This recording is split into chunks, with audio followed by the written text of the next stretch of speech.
Do I really need to be taught how to ask questions, I hear you say? Well, you'd think not, but we do need to be clear about exactly what it is we want to achieve from our questions. Questions come in two styles, open and closed. Both have their place in good communication, but if we're to elicit information from a client, we need to learn how to make best use of open questions. Open questions invite a relationship, which is referred to as a working alliance or a therapeutic alliance. Given that any consultation is the coming together of two experts, open questions give the client the opportunity to demonstrate their expertise. Open questions ensure a client-centered approach because the client must answer them with more than simply a yes or a no. In answering open questions, your client will explore their own motivations for change.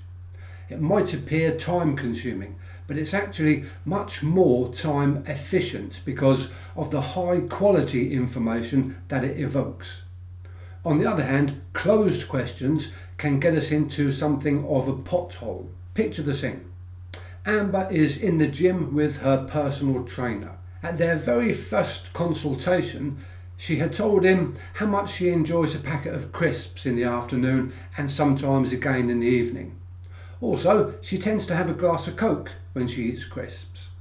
It had become something of a habit for her.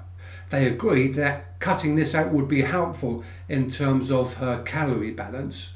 Working on the stimulus control principle, they agreed that swapping crisps and Coke for a piece of fruit and a glass of water would be helpful. Amber did this easily for 2 weeks, and they've made further dietary changes since then. This short dialogue is from a conversation during their third session together.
You've got to love those inspirational quotes though, haven't you?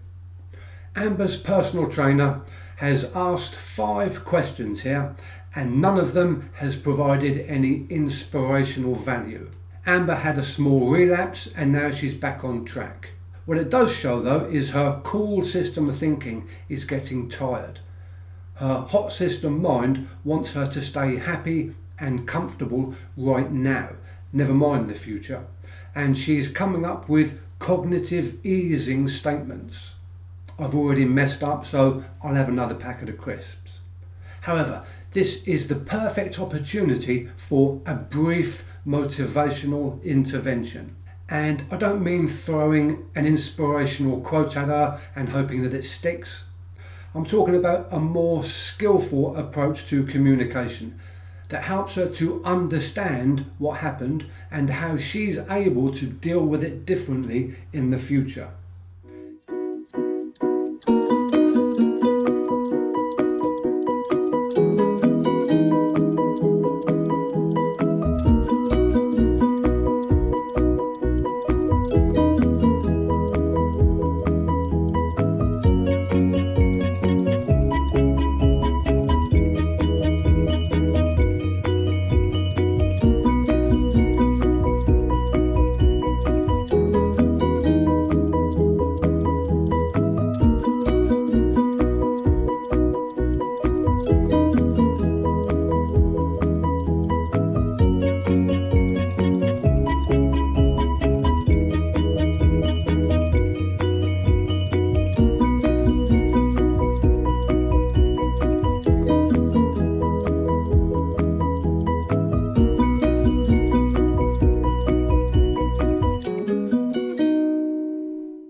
very short interaction, Amber's personal trainer picked up on her frustration and helped her to explore what it means to her.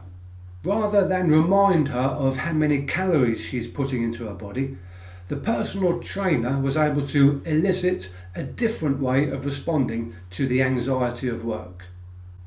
He resisted the temptation to impose any of his own expertise on Amber. Rather, he helped her to use her own expertise, arriving at a solution that he knows will work for her. Solution-focused motivational interviewing is resource-based, which means that we help clients to identify and make use of their own resources. Rather than direct her attention to the behaviour itself, eating crisps and drinking Coke, he directed attention to the emotional response, which was frustration. Remember, emotions drive behaviour.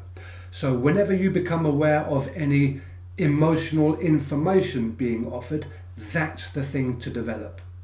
Amber then came up with her own answer to the problem that, importantly, is within her own level of competence.